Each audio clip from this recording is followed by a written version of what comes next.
Welcome to 99 TV. పాకిస్తాన్లో సైనిక తిరుగుబాటు.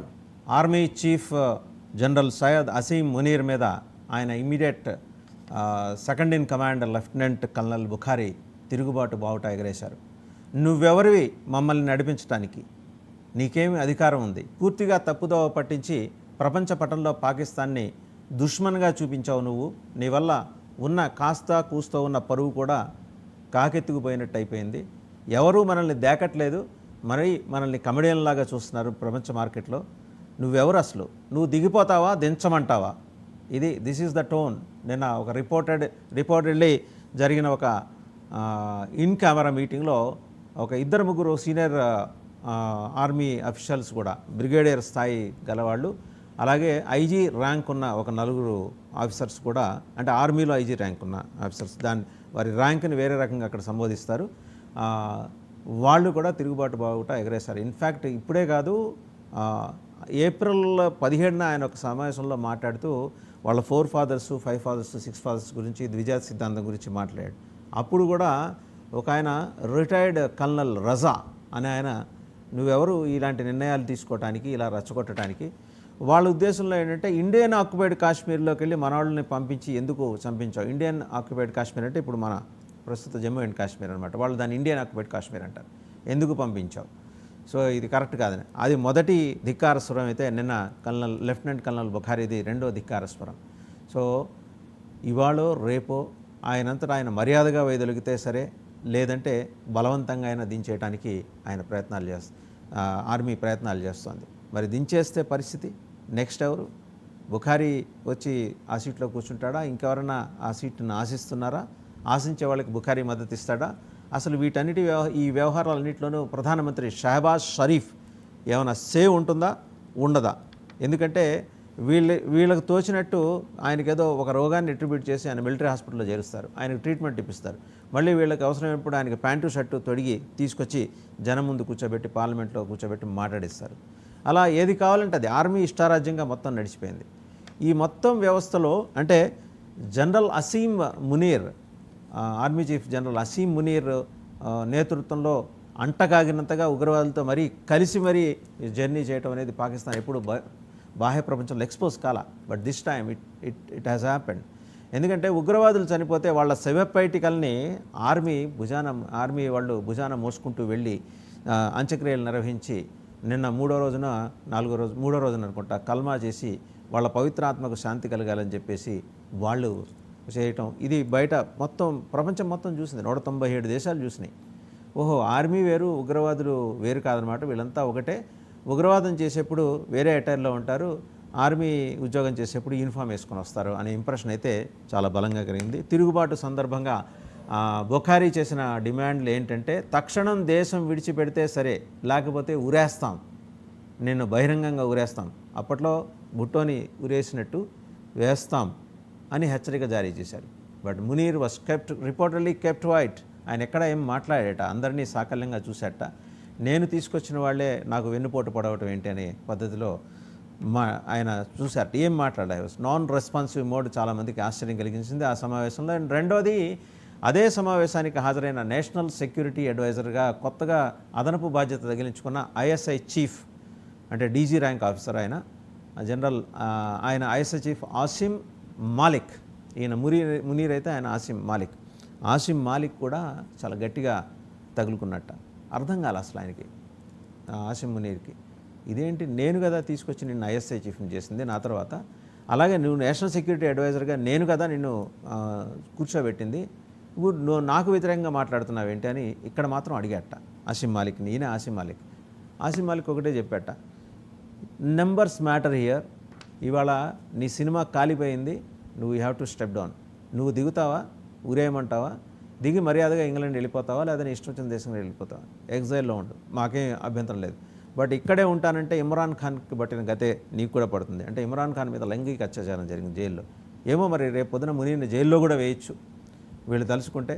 మునీర్కి ఏంటంటే ఆర్మీ ఆఫీసర్స్ నుంచి తగిన సంఖ్యాబలం లేదు. And Munir's reported connections with Bangladesh, అంటే ఈస్ట్ పాకిస్తాన్ తోటి ఉన్న ఆ అనుబంధం కూడా వీళ్ళకి నచ్చట్ల.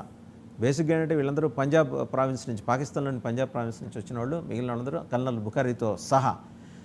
ఈయన కూడా పంజాబీయే, కానీ ఆయన భార్య అంటే జనరల్ అసీం మునీర్ భార్య బంగ్లాదేశీ.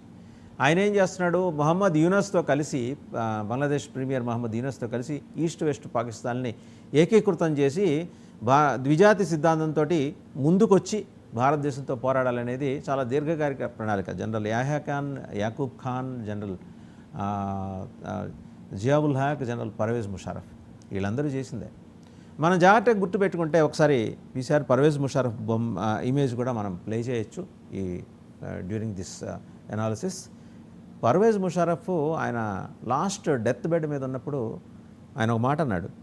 ఏమనంటే, నేను భారతదేశం మీద అణుబాంబు వేయాలనుకున్నాను, ఆ రోజు ప్రయోగించాలనుకున్నాను, ప్రయోగించలేకపోయి పెద్ద తప్పు చేశాను. వాళ్ళ మైండ్ సెట్ అలాగే ఉంటుంది. Army sick minds and rogue state, దీని మీద పెద్ద పుస్తకం కూడా రాబోతుంది. బహుశా 197 దేశాలు ఉంటే రోగ్ స్టేట్ అనే ఒక ముద్ర ఇలా బలంగా వేయించుకుందైతే పాకిస్తానే. ఆ రోజు జనరల్ పర్వేజ్ ముషారఫ్ కూడా ఇదే మాట అన్నాడు, అణుబాంబు వేసి ఉండాల్సిందని. ఈరోజు వాళ్ళ అబ్బాసీ, వాళ్ళ రైల్వే మినిస్టర్ అంటాడు, మాకు 120 న్యూక్లియర్ హెడ్స్ ఉన్నాయని. నీకు ప్రయోగించడం తెలియాలి కదా, నీకు అవి కూడా లిమిటెడ్ ఎడిషన్, వాటి పవర్ ఎంత ఏంటనే దాని మీద నీకు టెక్నాలజికల్గా నీకు అవగాహన లేదు. మీ డిప్యూటీ ప్రైమ్ మినిస్టర్కి అవగాహన ఉండదు, మీ రక్షణ శాఖ మంత్రికి అవగాహన ఉండదు. చూశారు కదా పర్వేజ్ ముషారఫ్, చాలా అంటే మన అసీం మునీర్ లాగా చాలా హ్యాండ్సమ్గా ఉండేవాడు. ఆయన లోపలంతా క్రోధం ఉందంటే ఆయనకి భారతదేశం మీద. ఆయన ఇక్కడే పుట్టి పెరిగాడు భారతదేశంలో, అంటే ఆయన మాతృభూమి అయితే భారతదేశం, బట్ రిలిజియన్ బేసిస్ మీద ఆయన he has left for Pakistan. And అక్కడ మరి ఆర్మీ చీఫ్గా ఎదిగి తర్వాత మరి దేశాన్ని శాసించాడు. ఎగ్జైల్లో చాలా ఇబ్బందులు పడ్డాడు. చనిపోయే ముందు ఆయన చెప్పిన మాట, ఒక ఇంటర్నేషనల్ న్యూస్ ఏజెన్సీకి ఇచ్చిన ఇంటర్వ్యూలో, నేను ఖచ్చితంగా భారతదేశం మీద అణుబాంబు ప్రయోగించి ఉండేవాడిని. నాకు ఆ సమయంలో కొన్ని శక్తులు సహకరించలేదు.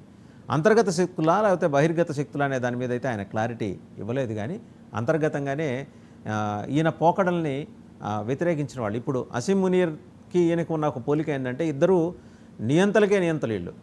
అంటే అడాల్ఫ్ హిట్లర్ కానీ ముస్సోలిని కానీ వస్తే బ్రతికుండి ఈయన దగ్గర వీళ్ళని చూస్తే కనుక, అరే వీళ్ళు ఇంత అడ్వాన్స్ అయ్యారా, మనం ఎందుకు ఇలా చేయలేకపోయాం అనుకుని బాధపడేంతటి విపరీత నియంతలు అన్నమాట వీళ్ళు. సో ఆయన మీద వ్యతిరేకత వచ్చింది. నెక్స్ట్ ఇప్పుడు అసీం మునీర్. What next? అసీం మునీర్ అంటే ఆయన ఇంగ్లాండ్ ప్రధానమంత్రితో మాట్లాడుతున్నట్ట, నాకు ఆశ్రయం ఇవ్వండి, నేను శరణార్థిగా వస్తాను, ఇంగ్లాండ్కి శరణార్థిగా వస్తాను.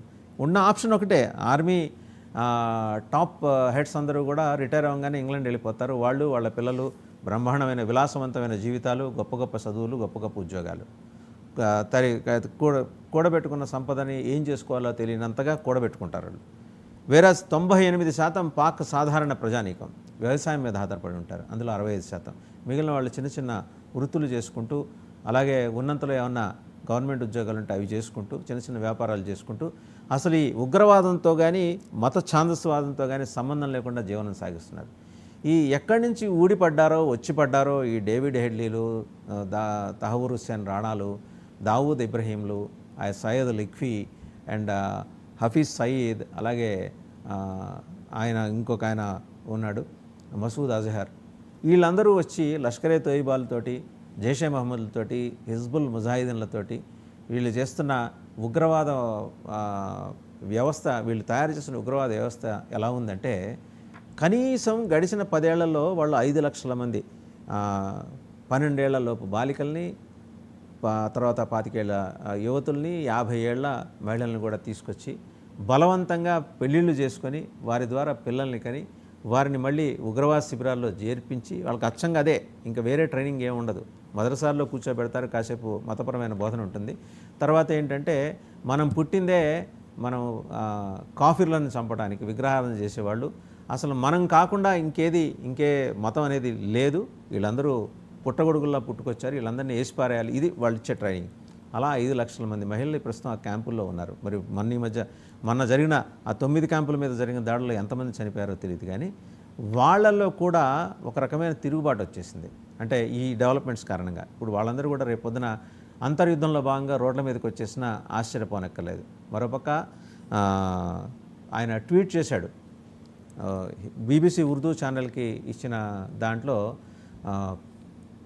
మసూద్ అజహర్ ట్వీట్ చేసి మా మేనత్తలు మా మేనత్త మగుళ్ళు వాళ్ళు వెలువిడిచిన వియంకులు వీళ్ళందరూ చచ్చిపోయారు, నన్ను ఒక్కడనే వదిలేసావు మోడీ, నన్ను వదిలేసి చాలా తప్పు చేసావని. తప్పు చేయాలా మోడీ, నిన్ను వదిలేసిందే నీ చేత తప్పులు చేయించడానికి. తప్పులు చేయించి చేయించి చేయించి నిన్ను నీ మీద కేసు ఇంటర్నేషనల్ లెవెల్లో బిల్డ్ చేయడానికి. తేపకి మీ వాళ్ళు అడుగుతుంటారు కదా, ప్రూఫ్ ఏది ప్రూఫ్ ఏది ప్రూఫ్ ఏదని. ఈ ప్రూఫ్ చూపించడం కోసం నిన్ను ఆయన వదిలేలా ఉంచాడు, నిన్నుంచాడు, నీ సంగతి తేలుస్తాడు. రైట్.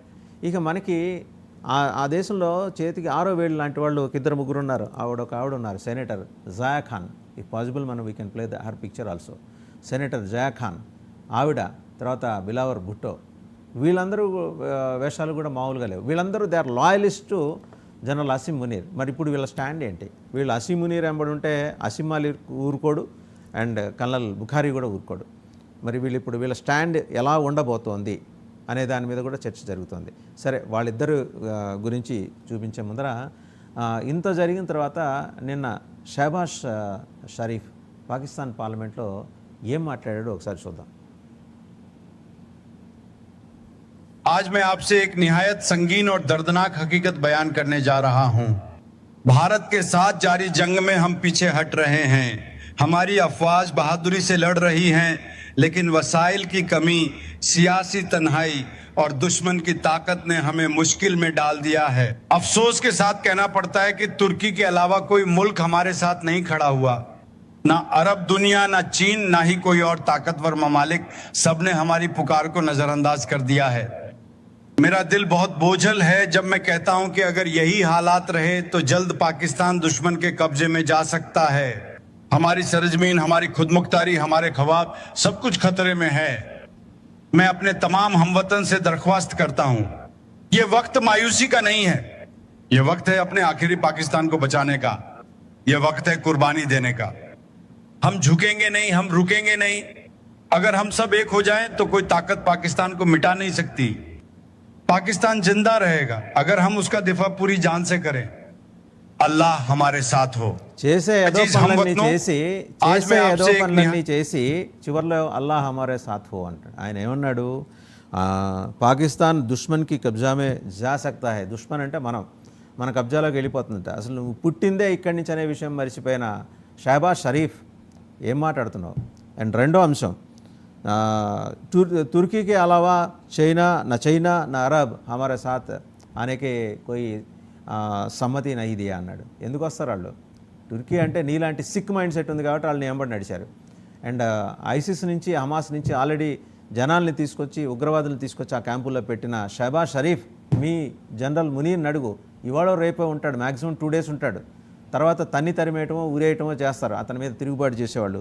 నువ్వు కూడా జాగ్రత్త షహబాజ్ షరీఫ్. అండ్ అలాగే మేము ఓడిపోయాం, వెనకబడ్డాం భారత్ కే సాత్ జంగ్ మే అని మాట్లాడిన ఆయన మళ్ళీ కాసేపటికి ఏం మాట్లాడాడో ఒకసారి చూద్దాం. షహబాజ్ షరీఫ్ మరి కాసేపట్లో మాట్లాడాడు, మళ్ళీ ఇంకోసారి మాట్లాడాడు ఆయన, అది కూడా చూద్దాం.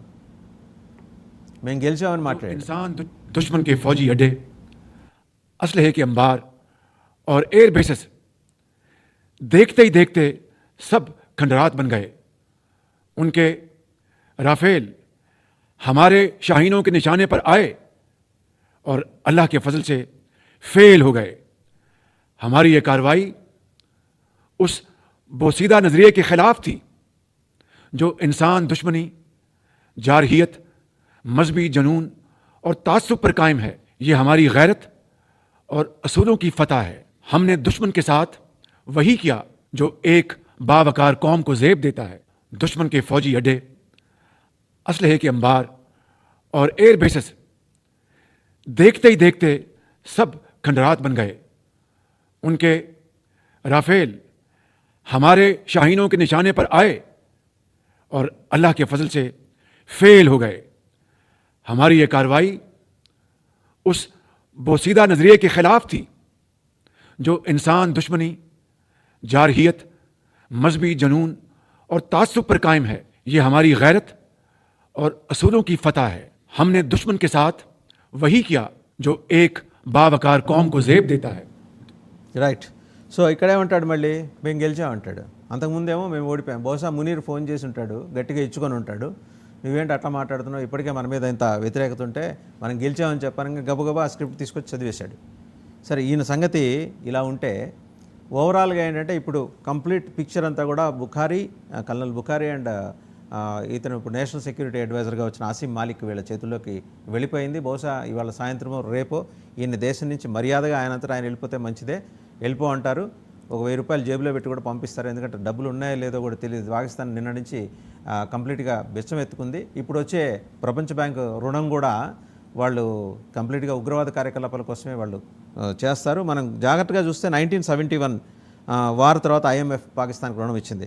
1999 కార్గిల్ వార్ తర్వాత మళ్ళీ ఐఎంఎఫ్ ఇచ్చింది రుణం. ఇప్పుడు 2025 పాల్గామ్ తర్వాత కూడా రుణం ఇచ్చింది. ఇక్కడే అర్థమవుతుంది ఐఎంఎఫ్ వెనకాల ఉన్న ప్రపంచ పోలీస్ ఎలాంటి నాటకాలు ఆడుతున్నాడు అనేది. సరే, ఈ అంశానికి సైనిక తిరుగుబాటుకు సంబంధించిన వ్యవస్థ ఇదైతే ఎలాగూ రేపటికి మనకి పూర్తి స్థాయిలో సమాచారం డైరెక్టర్ జనరల్ మిలిటరీ ఆపరేషన్ స్థాయిలో జరుగుతుంది కాబట్టి దాని తర్వాత మనకి